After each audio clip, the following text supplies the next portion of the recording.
مجھے ووٹ دے دو، نہیں کہا۔ پھر اس کے بعد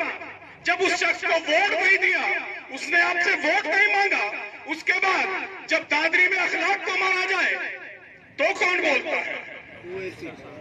جب حافظ جنید کو دلی میں مارا جائے تو کون بولتا ہے؟ جب راجستھان میں پہلو خان کو مارا جائے تب کون بولتا ہے؟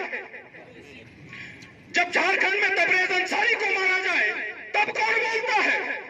بیرسٹر اسد الدین اویسی میرے دوست، آپ کی شریعت میں جب مداخلت ہو رہی، آپ کی شریعت کو بدلا جا رہا، اس وقت 25 مسلمان ایم پی موجود تھے صدر کے اندر، اکیلا بیرسٹر اسد الدین اویسی ایک ایم پی ایسا تھا جس نے مخالفت کی۔ کیوں مخالفت کی؟ مسلمان تو 24 اور بھی تھے، کیوں نہیں کر سکے؟ ان کے دل میں، ان کے ذہن میں آپ کی اور میری محبت نہیں تھی۔ جس کے دل میں آپ کی اور میری محبت ہوگی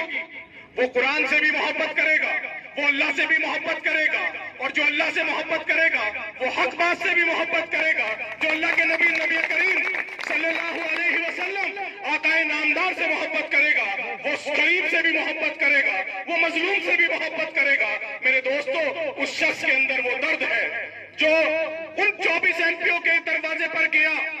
اور جا کر کنڈی بجائی اور بجا کر کہا کہ دیکھو، سیاست میں اختلاف ہے، تمہارا اور میرا اختلاف رہے گا،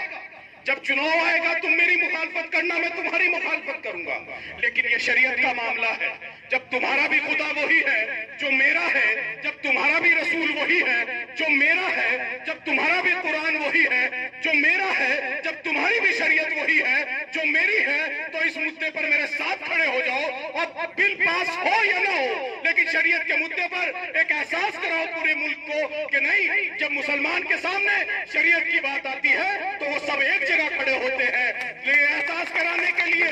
ہمارا قائد بیرسٹر اسد الدین اویسی در در گیا، ہر ایک ایم پی کے گھر پر گیا۔ جانتے ہو کیا کہا؟ کانگریس کے ایم پی نے کہا کہ میری پارٹی نے مجھے ٹکٹ نہیں دے گی، کسی نے کہا میرے ہندو بھائی مجھے ووٹ نہیں دیں گے، کسی نے کہا کہ مجھے جیت نہیں پاؤں گا، میں ہار جاؤں گا، اگلی بار میں چناؤ نہیں لڑ سکوں گا۔ سب نے کچھ نہ کچھ بہانہ بنایا، اور میرے دوستو، جس قائد کا میں ذکر کر رہا ہوں، جس قائد کی میں پیروی یہاں کھڑے ہو کر رہا ہوں، اس کی لڑکی کا نکاح اس دن تھا، گھر کی سب سے پہلی بیٹی کی شادی اس دن تھی، جس دن 3 طلاق کا بل پاس ہو رہا تھا، وہ اپنی لڑکی کے نکاح میں شریک نہیں ہوا۔ 3 طلاق کی شریعت کے اس بل پر اکیلے کھڑے ہو کر 543 کے ایوان میں مخالفت کرنے کے لیے آیا۔ میرے دوست، ہے کوئی مرد مجاہد، ہے کوئی ایم پی ایسا جو یہ کارنامہ انجام دے سکے؟ اور یقین جانیے، میرا دل بھی رویا تھا اور میری آنکھ بھی روئی تھی جب 3 طلاق کا بل پاس ہونے کے بعد ہمارا قائد، ہمارا لیڈر جب صدن سے نکلا تو وہ مرد مجاہد، وہ طاقتور انسان ہے، 6 فٹ 3 انچ کی ہائٹ ہے، بہترین باکسر ہے، بہترین پلیئر ہے، لیکن سنسد کی سیڑھیوں سے نیچے نہیں اتر سکا، بیچ میں بیٹھ کر رونے لگا۔ جناب بیرسٹر اسد الدین اویسی، جناب بیرسٹر اسد الدین اویسی، مجلس اتحاد المسلمین، وہ شخص صدن کی سیڑھیاں نہیں اتر پایا اور وہ بیچ میں بیٹھ کر رونے لگا، اور اس لیے رونے لگا کہ آج جو اس سمویدھان میں ہمارے بات ماننے کا ادھیکار تھا، شریعت میں دخل دینے کا پابندی تھی، آج وہ ٹوٹ گئی، میری شریعت کو بدل دیا گیا، میری شریعت کے قانون کو توڑ دیا گیا۔ میرے دوستو، وہاں بہت بڑے بڑے لیڈر بیٹھے تھے، آج اس دنیا میں نہیں رہے، کانگریس کے ایم پی بیٹھے تھے، مولانا تھے، بہت بڑے عالم تھے،